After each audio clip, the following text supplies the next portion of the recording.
Hello mga lods! Magluluto tayo ngayon ng steamed fish at saka fried vegetables. Ito po, nagpapakulo ako ng tubig. Yan! At saka ito ang aking ipapakulo. Yan. Ang steamed fish ko ay andito na. Steam po yan. So, mamaya, ipapakita ko sa inyo yung steamed sea bass fish.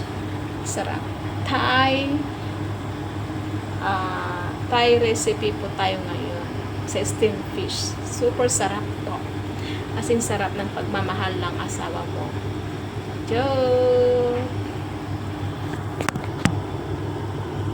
Tara, let's go! Magluluto, magigisa-gisa tayo.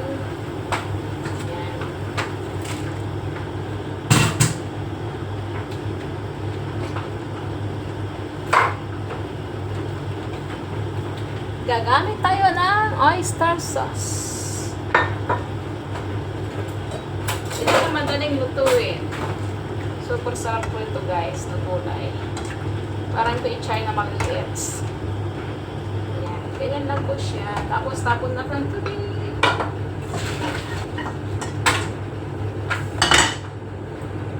Lakasan ng apoy.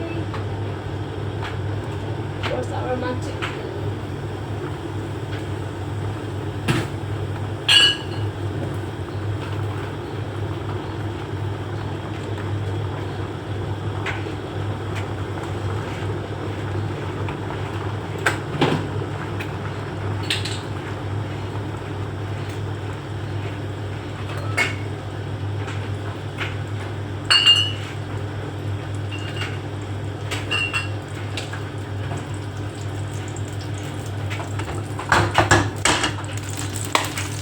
Oh, may tubig ko. Ang ating ano.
Ganyan lang siya kadami.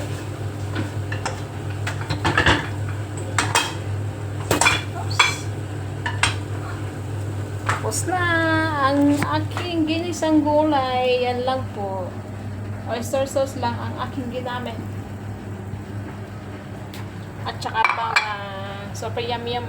Thank you. Diba ang sarap? Sea bass fish.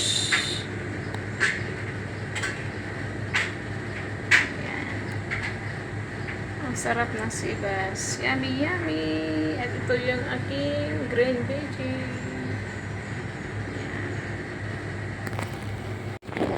Diba ang sarap? Sea bass fish.